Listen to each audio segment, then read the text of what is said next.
सभी प्रेम करते हैं, प्रेम पाने का प्रयास करते हैं, और कई सारे लोग ऐसे भी होते हैं जो प्रेम प्राप्त कर भी लेते हैं, किंतु वहां से प्रारंभ होता है एक नया अध्याय। अचानक से दोनों प्रेमियों को कुछ अनुचित सा प्रतीत होता है। अचानक से दोनों अपने अपने अस्तित्व को लेके असुरक्षित हो जाते हैं। यदि आप ध्यान से देखें तो हर चींटी की अपनी भिन्न कार्यशैली है, अपना भिन्न अस्तित्व। कोई घर बनाने के लिए मिट्टी लाने सक्षम, कोई ढेर बनाने में सक्षम, कोई भोजन ढूंढने में सक्षम, तो कोई भोजन लाने में सक्षम।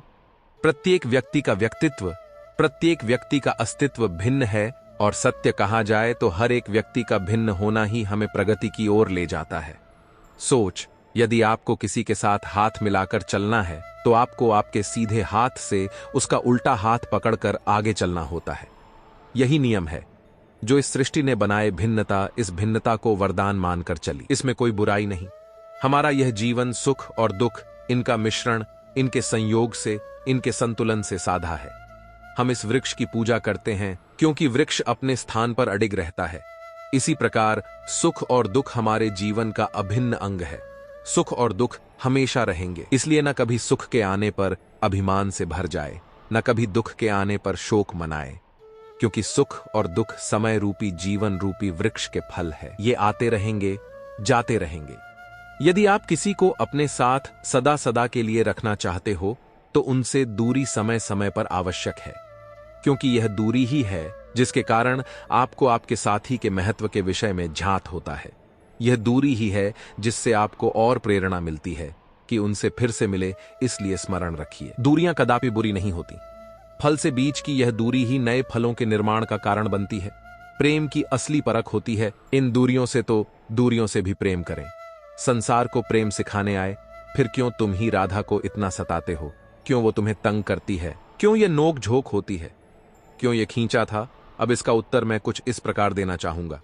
चींटियां उसी घर में प्रवेश करती हैं जिसमें शहद हो। यदि आपके घर में शहद है, कोई मीठा पदार्थ है, मिठास, तो चींटियां वहां अवश्य आए। कुछ इसी प्रकार होते हैं हमारे संबंध, तो इनम छोटी मोटी लड़ाइयां, नोक झोंक, रूठना मनाना, ये सब तो चलता रहे, विशेषकर उन संबंधों में जिनमें मिठास हो। स्मरण रखिएगा, जिन संबंधों में कोई नोक झोंक नहीं, कोई रूठना मनाना नहीं, कोई छोटी मोटी लड़ाइयां नहीं, वो संबंध केवल और केवल मस्तिष्क से निभाए जा रहे हैं। मन से तो इस मन से प्रेम कीजिए, और इन छोटी मोटी लड़ाइयां का, इस खट्टी मीठी नोक झोंक का आनंद उठाइए, क्योंकि इसमें भी प्रेम है। राधे राधे, चलना, रुकना, विश्राम करना, और दम भरकर पुनः खड़ा हो जाना, और पुनः इस यात्रा पर चलना, यह जीवन का अभिन्न अंग है। इससे आप भाग नहीं सकते। किंतु इस अंग का उपयोग आप अपने जीवन में कैसे करते हैं, कैसे काम मिलाते हैं, यह आप पर निर्भर करता है। हारने वाले भी जीवन में रुकते हैं, जीतने वाले भी जीवन में रुकते हैं। हारने वाले रुकते हैं, थक के जीतने वाले रुकते हैं। केवल उस स्तर पर पहुंच के अब रुकना तो आपको है ही, यह तो होगा ही, किंतु कैसे रुकना है? थक के या किसी स्तर पर पहुंच के यह निर्णय आपका होगा।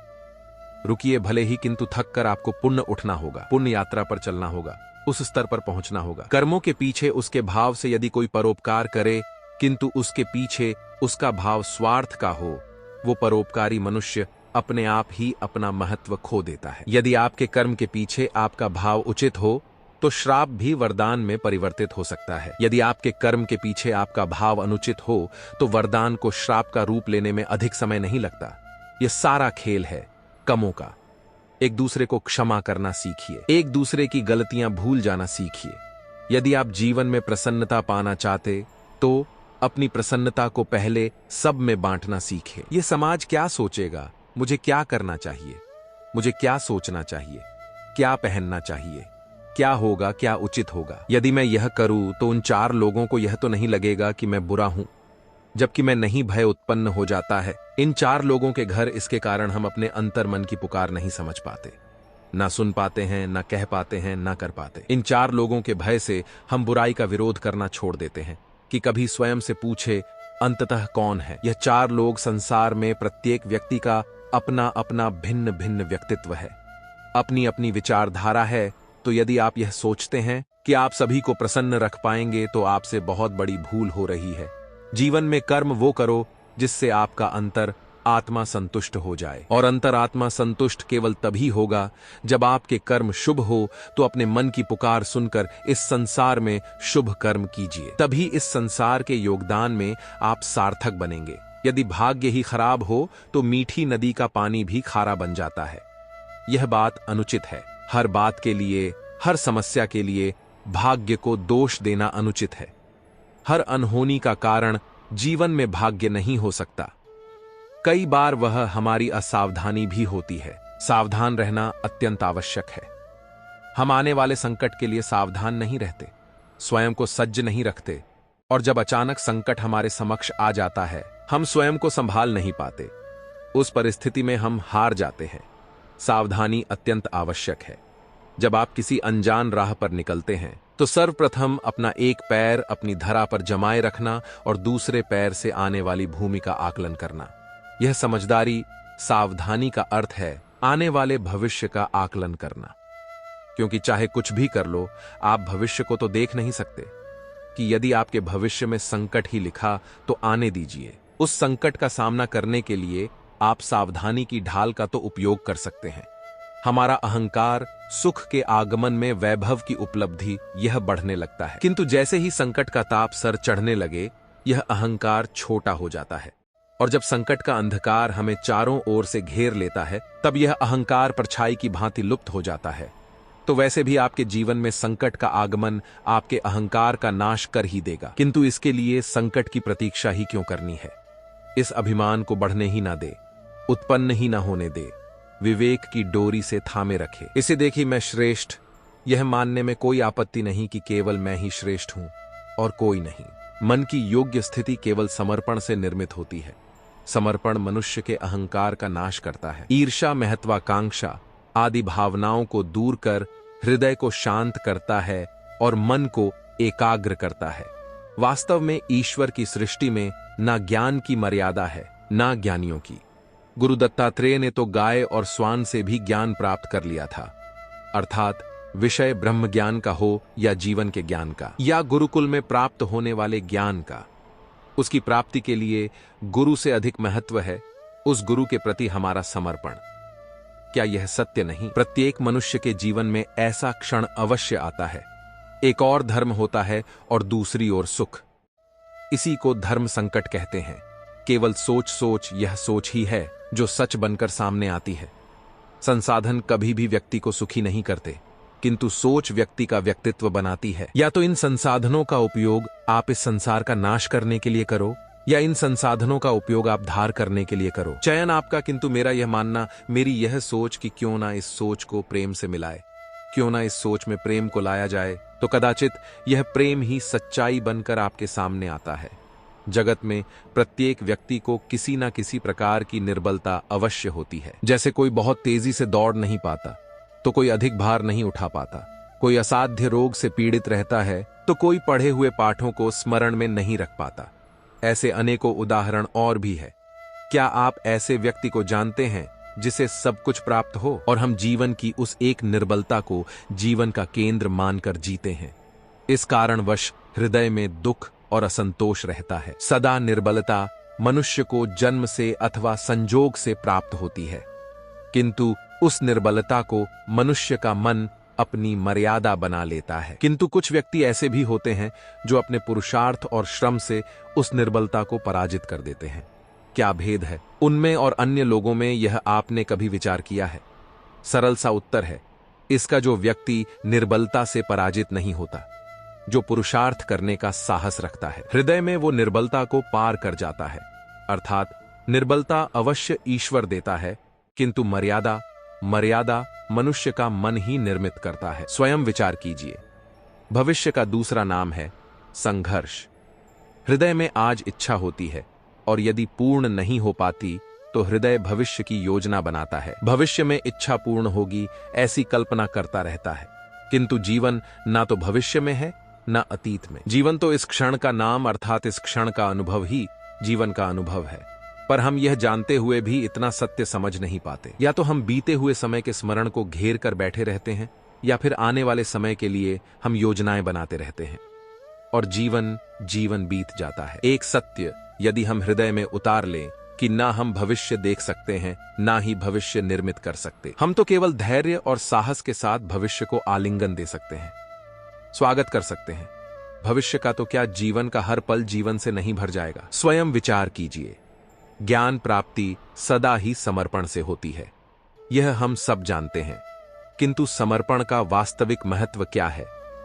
क्या हमने कभी विचार किया? मनुष्य का मन सदा ही ज्ञान प्राप्ति में विभिन्न बाधाओं को उत्पन्न करता है।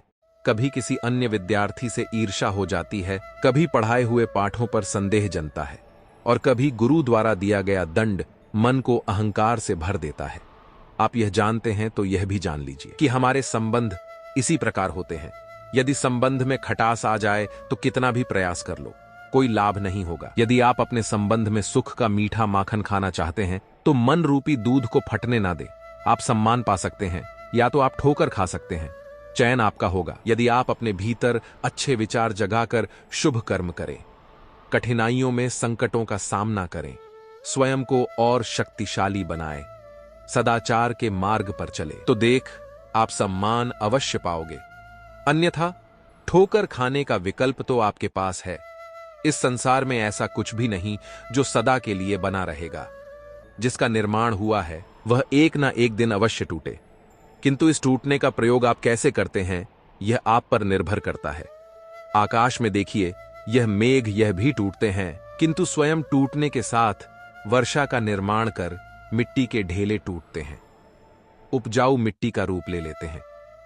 धरती में कहीं एक बीज भी जब टूटता है तो धरती के ऊपर एक विशाल वृक्ष का निर्माण भी करता है।